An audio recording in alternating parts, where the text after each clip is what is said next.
नमस्कार, welcome to my channel Soul Sutra. आज के वीडियो में कैसे करें मर्जार आसन और कैट पोजीशन और उसके क्या क्या वेरिएशंस हम कर सकते हैं, इसके बारे में बताने जा रही हूँ। कैट पोजीशन और मर्जार आसन। जैसे कि आपने देखा होगा, जो कैट होती है उसकी बैक बहुत फ्लेक्सिबल होती है। वो पूरा अंदर और बाहर अपनी बैक को कर पाती है। बिल्कुल उसी तरह कैट पोजीशन का प्रैक्टिस करने से, मर्जार आसन का प्रैक्टिस करने से हमारी जो स्पाइन है वो एकदम फ्लेक्सिबल हो जाती है। This posture, this series gives lot of flexibility to our spine. It also strengthens our abdominal muscles. हमारी कोर की मसल्स को भी स्ट्रेंथन करती हैं। इस पोस्चर का प्रैक्टिस करने से हमारी रिस्ट, हमारे शोल्डर्स स्ट्रॉन्ग बनते हैं, फ्लेक्सिबल बनते हैं। सर्वाइकल का अगर प्रॉब्लम है, बहुत स्टिफनेस रहती है नेक में, तो भी ये पोस्चर हमें लाभ देता है। इस पोस्चर के करने से, क्योंकि एब्डोमिनल मसल्स स्क्वीज होती हैं, एक्सपेंड होती हैं, तो हमारा मेटाबॉलिज्म इम्प्रूव होता है। मीन्स हमारा डाइजेशन जो है बेटर होता जाता है कैट पोजीशन को प्रैक्टिस करने से। It also leads to peaceful mind and light happy body. Cat position जो है मर्जार आसन, वो हमारे सारे चक्रास को अलाइन करने में, ओपन करने में हेल्प करता है। स्पेशली सोलर प्लेक्सिस, मणिपुर चक्रा, नेवल चक्रा, वो पूरी तरह से स्टिमुलेट होता है जब हम कैट पोजीशन का प्रैक्टिस करते हैं। तो पहले आरंभ करने जा रही हूँ बेसिक कैट पोजीशन क्या है और फिर उसके क्या क्या वेरिएशंस हम कर सकते हैं। वेरिएशंस हम करते हैं अपने पोस्चर्स को थोड़ा सा डायनामिक बनाने के लिए। वेरिएशंस हम करते हैं थोड़ा सा उसको और इंटरेस्टिंग बनाने के लिए। वेरिएशंस हम करते हैं उसको एक इंटेंस लेवल पे लेके जाने के लिए। एंड ऑफ कोर्स वेरिएशंस हम करते हैं कि सबको, ये सबके लिए सूटेबल हो, हर कोई अपनी सुविधा अनुसार, कन्वीनियंस के अकॉर्डिंगली थोड़ा चेंजेस पोस्चर्स में लेके आ पाए। So let's start with the basic pose, that is the and cat position. Normally हम बोलते हैं कि ये एक जो स्टार्टिंग आपकी प्रैक्टिस है, योगा प्रैक्टिस, उसमें सबसे पहले आप इसे करें, इसका अभ्यास। तो बॉडी में जो एक हमें वार्म अप की ज़रूरत होती है, मोबिलिटी लाने की ज़रूरत होती है, वो भी इसमें आ जाती है। तो इस तरह से आपने पहले टेबल टॉप पोजीशन में आना है, जिसमें ध्यान दीजिए आपकी जो रिस्ट है वो शोल्डर की लाइन में, आपका जो घुटना है हिप की लाइन में, टॉर्सो फुल्ली एक्सटेंडेड होना चाहिए आपका। और उसके साथ this is the standard cat position और मर्जार आसन, बिलाव आसन। इसके साथ आप करेंगे मूवमेंट, एक्सेल करते हुए पेट को अंदर ले जाएंगे और गर्दन को झुका लेंगे। पूरा राउंड अप कर लेना है बैक। इनहेल करते हुए, this is the cow pose, cat and cow movement कर रहे हैं हम। मिडल ऑफ द बैक में एक डिप्रेशन बनाएं, गर्दन स्लाइटली ऊपर की तरफ और tailbone is also pointing towards the ceiling. Exhale, पेट को अच्छे से अंदर खींचिए। Inhale,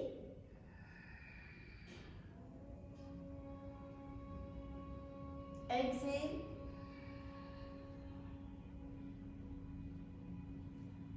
inhale,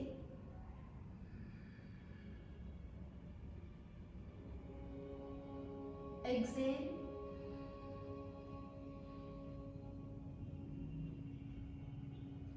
This is the first part, cat and cow movement. अब इसी में ही आप सेकेंड स्टेप इसका लेंगे, second variation, that will definitely relax your lower back. आपके हिप्स को ओपन करती है, हिप्स में जो स्टिफनेस है उसे भी दूर करती है. ये बहुत ही बेनिफिशियल पोस्चर है, सीक्वेंस है, इसीलिए मैं इसको अलग से पूरा एक बताने के लिए जा रही हूँ. तो इस तरह से आप टेबल टॉप पोजीशन में आए फिर से, और धीरे धीरे आप जाएंगे आपके शशंक आसन में. वहां से काउ पोज में इनहेल करते हुए, एक्सहेल करते हुए you go back to Shashank आसन और child pose. Inhale, come up. This will relax your back.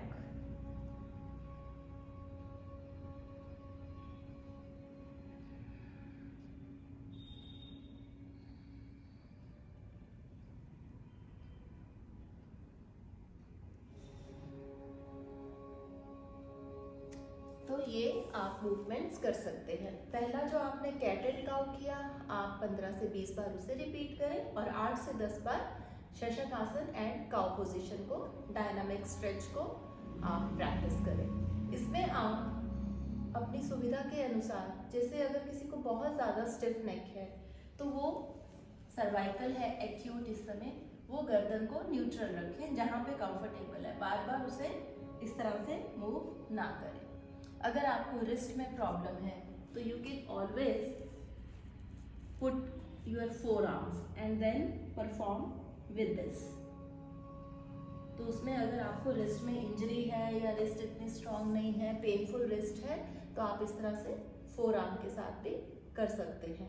अगर घुटने में आपको थोड़ा प्रॉब्लम है, नी में पेन होता है, आप नी को इस तरह से प्लेस नहीं कर पा रहे, तो आप दोनों घुटनों के नीचे एक ब्लैंकेट फोल्ड करके रख सकते हैं, कुशन रख सकते हैं सपोर्ट के लिए. तो ये छोटे छोटे चेंजेस आप अपने अकॉर्डिंगली कर सकते हैं. Now coming to the third variation. इसमें हम क्या करेंगे, we will extend one of our leg, right leg को पीछे की तरफ एक्सटेंड करें, और उसके साथ ही आपने लेफ्ट हैंड को सामने लेना. Right leg and left hand, stretch, very nice stretch. It strengthens your spine, it strengthens your hip joint, quadriceps. Stay करें. पहले हैंड को प्लेस करें वापस, और फिर अपने नी को मैट पे लेके आ जाए. रिलैक्स कर लीजिए. This is the relaxing pose in this. Second part में इनहेल कीजिए, बैक में हल्का सा depression. Now left leg extend करें, राइट आर्म आप अपनी नजर से अपने हाथ को देख सकते हैं.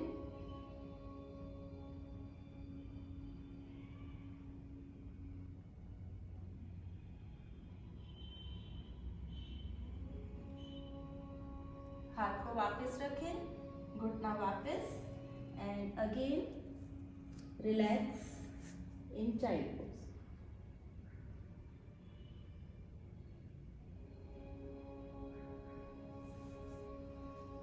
This was cat position, marjaryasana number 3. पहला हमने 2 डायनामिक किए थे, एंड ये जो है स्ट्रेचेस हैं इसमें. तो डायनामिक करने से फ्लेक्सिबिलिटी आती है, स्ट्रेच करने से और होल्ड करने से स्ट्रेंथ आती है. तो लेट्स डू द नंबर 4. उसके लिए again coming to the table top position, inhale करें, अगेन राइट लेग को एक्सटेंड करें और इसे बेंड कर दीजिए. व्याघ्रासन भी कहा जाता है इसे.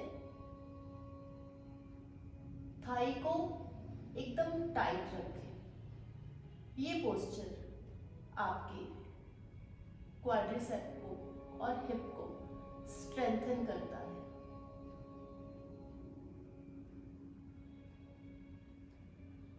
हिप में जो भी पेन है काफी रिलीफ मिलता है उसमें। नेक को न्यूट्रल रखना है, जैसे आप कंफर्टेबली रख पाते हैं। वापस रखें, घुटना विश्राम कर लीजिए। अगर बार बार आपको लगता है कि आपकी रिस्ट में, कलाइयों में बहुत प्रेशर आ रहा है, स्ट्रेस आ रहा है, तो कुछ समय के बाद जब आप बीच में ब्रेक ले रहे हैं, एक पोस्चर से दूसरे पोस्चर में जाने से पहले आप इस तरह से अपनी रिस्ट को रोटेट कर सकते हैं। But otherwise this is a good exercise for your wrist. अभी हमें करना है लेफ्ट लेग के साथ इसे प्रैक्टिस। इनहेल किया, always be in the active position. This is the active quad position. ये this is the resting pose. So leg आपने एक्सटेंड की पूरी तरह से और घुटने से बेंड कर लिया। पैर आपका सीलिंग की तरफ।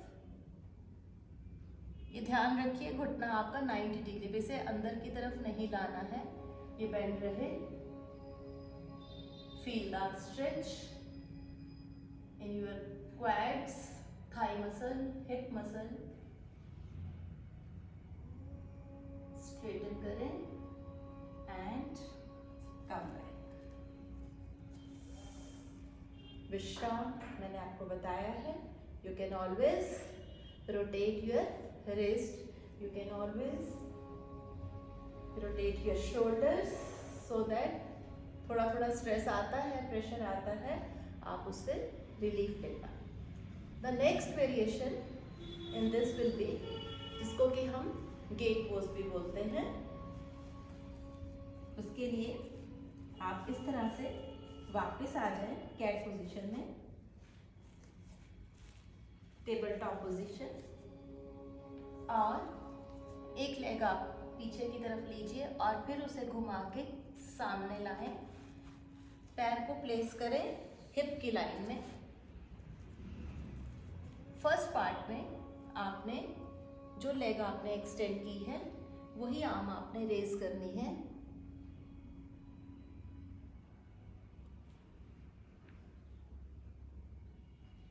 Keep breathing, stay in the posture for about 10 to 15 seconds.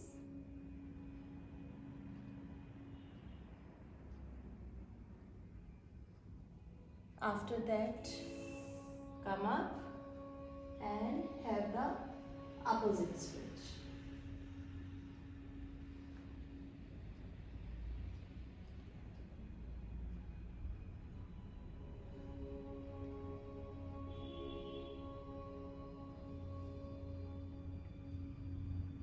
Coming back to the normal position. इसमें बस आप ये ध्यान रखें कि जो आपका पैर है ये हिप की लाइन में ही जाना चाहिए। वापस लाने के लिए जैसे गए थे पोजीशन में उसी तरह से आपको वापस आना है। Placing your knee back on the mat and relaxing if you want in child pose. आप हाथ पीछे रख सकते हैं, आप हाथ आगे रख सकते हैं, whichever way you are comfortable. अब गेट पोज को ही हम दोबारा करने जा रहे हैं राइट लेग के साथ। Coming for the table top position. Right leg को करिए एक्सटेंड और उसे धीरे धीरे सामने की तरफ ले आए।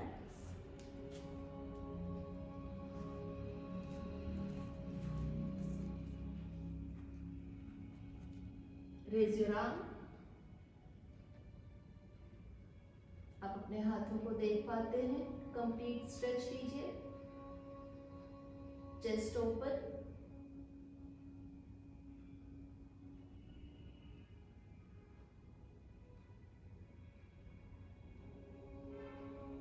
कम back and have a opposite stretch.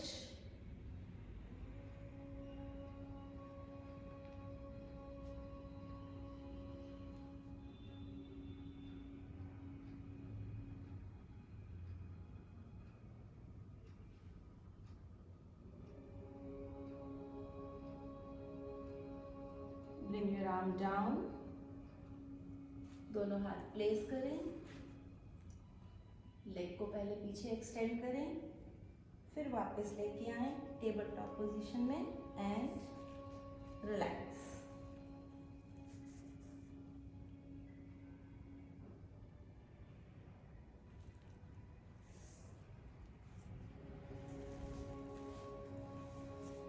तो ये थी कंप्लीट मर्जार आसन की सीरीज। सब लोग इसे पर प्रैक्टिस कर सकते हैं, लेकिन अगर किसी को माइग्रेन है, वर्टिगो है, ब्लड प्रेशर बढ़ा हुआ है, शोल्डर में या रिस्ट में कोई रीसेंट इंजरी है, मेजर आपका स्लिप डिस्क है, तो इसे अवॉइड करें। अगर माइग्रेन है, चक्कर आते हैं, वो लोग भी कैट पोजीशन को अवॉइड करें। बाकी सब लोग इसे कर सकते हैं और इसका लाभ उठा सकते हैं, बहुत ही बेनिफिशियल है। अगर आपको मेरा ये वीडियो पसंद आया हो तो प्लीज़ इसे लाइक करें, शेयर करें और मेरे चैनल को सब्सक्राइब करें। अगर कोई क्वेरीज हो तो प्लीज़ कमेंट सेक्शन में ज़रूर लिखें। I will definitely come back to you. Thank you. Namaskar.